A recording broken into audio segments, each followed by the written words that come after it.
Procedimentos complexos e também de emergência sendo realizados sem derramar uma única gota de sangue.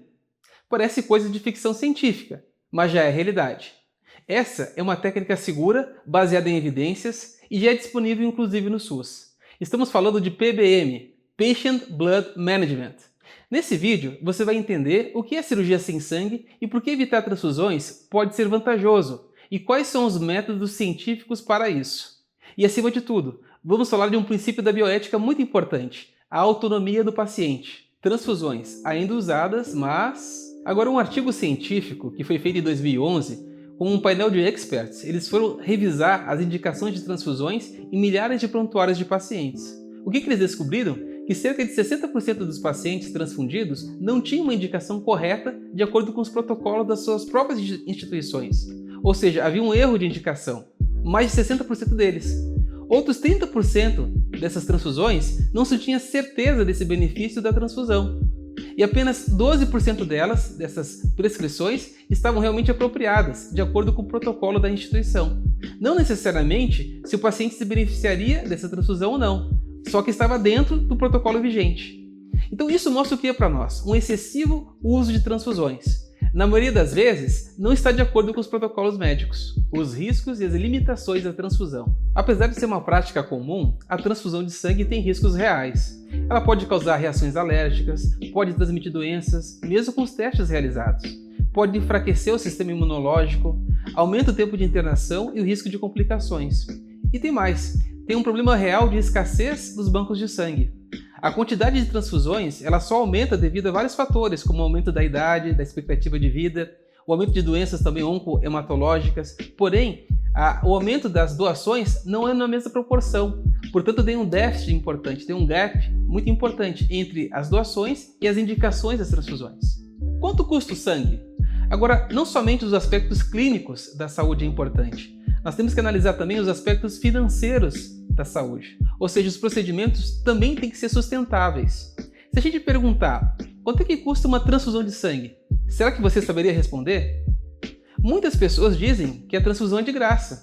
Até porque, de certo modo, ela é percebida pelas pessoas como sendo algo, um ato altruisticamente dado. As pessoas fazem um ato voluntário e não cobram nada por isso.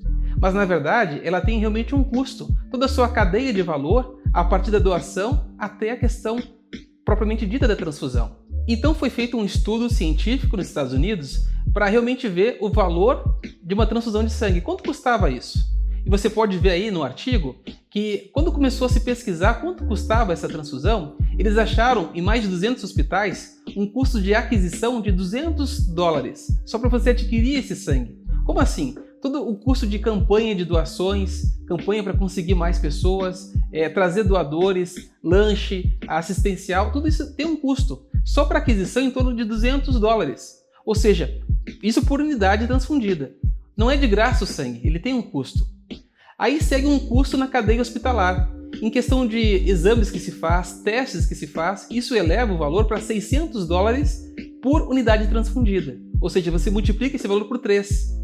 Só que quando você coloca todos os encargos do processo transfusional dentro do hospital e até a mesa propriamente dita transfusão em si, esse valor sobe para $2.000 por unidade transfundida. Então, nesse estudo científico, estudo médico nos Estados Unidos, se viu que cada transfusão tem um valor e esse valor custa $2.000 em média por unidade transfundida. Em relação a gastos, em relação a reagentes que se usa, ele tem um custo. Por que evitar transfusões sempre que possível? Por isso, a medicina moderna busca evitar transfusões sempre que possível. Isso não é opinião, é recomendação de organismos de saúde do mundo todo. Não estamos dizendo não use sangue. Estamos dizendo, se existe uma fórmula mais segura, simples e eficaz, por que não usar? Aqui entra algo bem importante e poderoso, a sua autonomia. Você tem o direito de escolher o que entra ou não para o seu corpo, qual o tratamento você quer para o seu corpo. Se a medicina está evoluindo e há métodos seguros, você pode escolher por eles. É como planejar uma viagem. Você pode pegar o caminho mais perigoso ou escolher uma via mais segura, com menos buracos e mais previsíveis. Na medicina é a mesma coisa. Cirurgia sem sangue é um conjunto de práticas que visam preservar e otimizar o sangue do próprio paciente. Tudo isso faz parte de uma abordagem chamada Patient Blood Management, ou gestão do sangue do paciente. Explicando de forma simples, é como cuidar bem do sangue que a pessoa já tem, sem depender de sangue de terceiros. É planejamento, é prevenção e eficiência. Agora eu vou te mostrar algumas das ferramentas que tornam isso possível. Todas elas são validadas pela ciência e estão disponíveis pelo SUS. 3 são os pilares do PBM. O primeiro pilar do PBM é aumento das hemácias. A gente tem que identificar e tratar a anemia pré-operatória. Por exemplo, com ferro, a gente suplementar ferro para o paciente, estimular a produção de hemácias, que é a eritropoese, e para isso a gente usa uma medicação chamada eritropoetina. Imagina que a medula óssea fosse uma fábrica e ela produz hemácias. Então, para a gente aumentar a produção dela, a gente injeta ali uma medicação, que é a eritropoetina. É como se fosse um turbo. Isso estimula a produção de hemácias nessa fábrica que é a nossa medula óssea. Então, realmente é algo muito simples. E essa medicação, inclusive para o SUS, ela é liberada. Além disso, nós temos alimentação balanceada. Uma alimentação boa, adequada, isso também aumenta a produção de hemácias. Algo muito simples. O pilar 2 é minimização das perdas sanguíneas. Nós temos técnicas cirúrgicas minimamente invasivas, como por exemplo cirurgia robótica, cirurgia laparoscópica chamada cirurgia laser.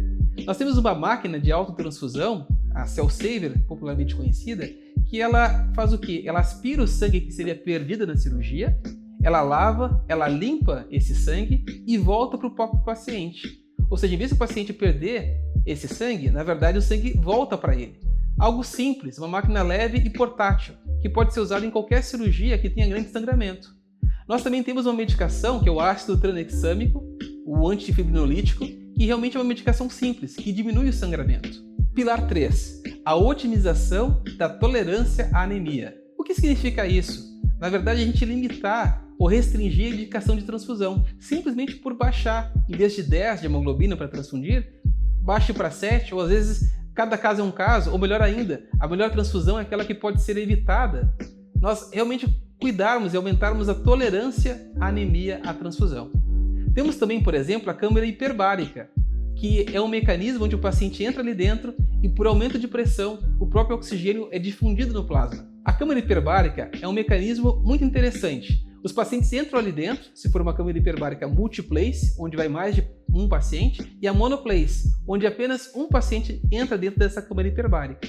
Como ela funciona? Os pacientes entram ali dentro, se fecha uma escotilha e por aumento de pressão de O2, de atmosfera, o oxigênio entra e penetra na pessoa e é difundido pelo sangue, mesmo se a pessoa tiver poucas hemácias. Isso acelera a recuperação, acelera a cicatrização de feridas e é um mecanismo que pode ser usado dentro do protocolo PBM. Mas isso é para todos os pacientes.